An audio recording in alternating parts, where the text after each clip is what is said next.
Ambisyoso. Samok na kaya ni kapoy na ko.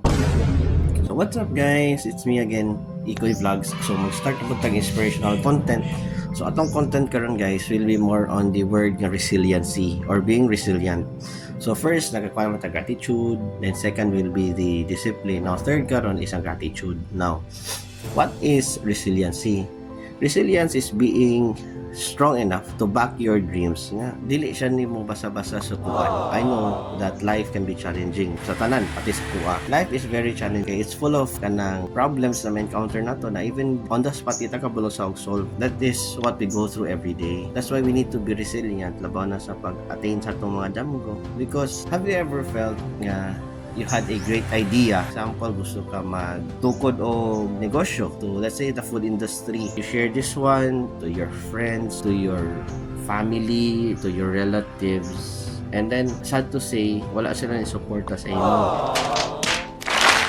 So, majority of us, when it comes to that point, when you hear the negative words kasi or nga sila wala man na dagat lisod kay na bay pero lisod man kay na usaw man nimo asa mo kapitan. All of those are negative thoughts na for the normal person could be dili na lang ko bay kay nagisakto sila. But if you're resilient enough nga kaya nimo back up sa imong dreams kay think nimo chanta gid na idea katuyo ka nga chanta ning idea. You have to be resilient. You have to believe in yourself and don't let other people stop you from achieving your goal. If you think that product is good enough na tanaw nimo pwede na siya mahalin or it could go a long way, could be a successful business, then what's stopping you? Believe in yourself. Mangita ka, magplan ka. Okay, you have an idea now. Try to work on that.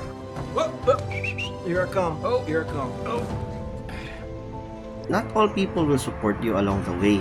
And not all people be with you in the long run. Ay uban sa iyo kajutra. But you have to be resilient and you have to choose wisely the people you carry with you sa life.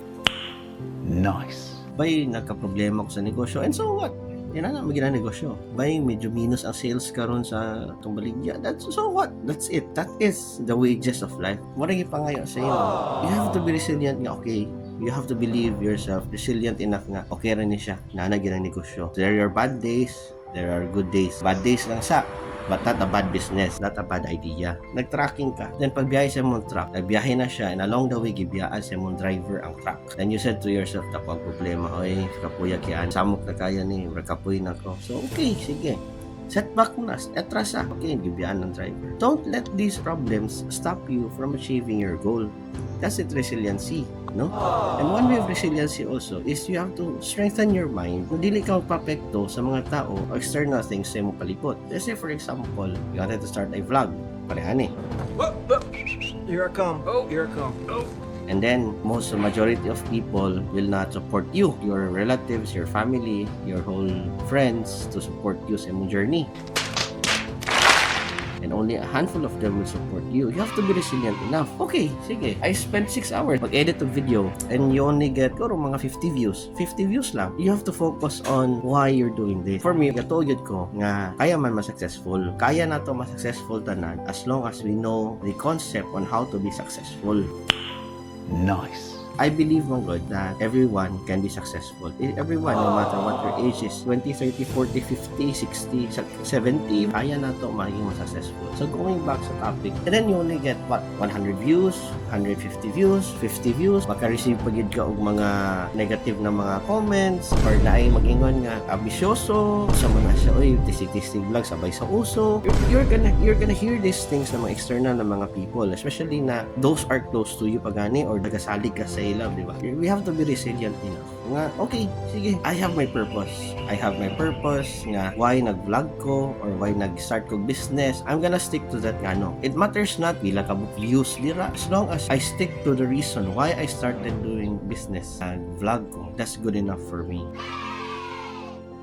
So, stick to your why and be resilient enough na those are just external forces but they cannot stop you unless you allow them to enter here. There's a quote I read, I think I don't need money, that a ship only sinks when water enters the ship. You have to strengthen your mind strong enough not to allow other people to influence this one. If you allow other people to enter your mind, enter your thoughts, influence your decision, ambisyoso, karpintero naman na siya, driver naman na siya. If you allow these things to enter your mind and stop you from reaching reaching your goal, lisod gid ka about sa imong dream, it's gonna be hard sa sugod. You have to expect that. Not all people you know will support you sa imong journey. That's normal. But you have to stay firm and stay resilient sa imong gusto.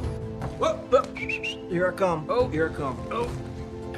Being resilient is not allowing other people ma-influence your thoughts. One of the things that will make us great is kani. Don't let other people dictate who you are or where you go in life. No one will believe in yourself kung dili ikaw. In that journey, greatest battle manggod is ourselves. If you want to be successful, stay resilient with guys. Stand firm, barog yun. And if ma-knockdown ka, knockdown ta, pero bakod na sad. If kapoy ka, pahulay, padayon yapon. If kapoy ka, nasakitan ka, hilag, patagdan, padayon Japon. Always continue no matter unsa pay ma-challenge ma-face you. Because winners never quit and quitters never win. Ano lang guys.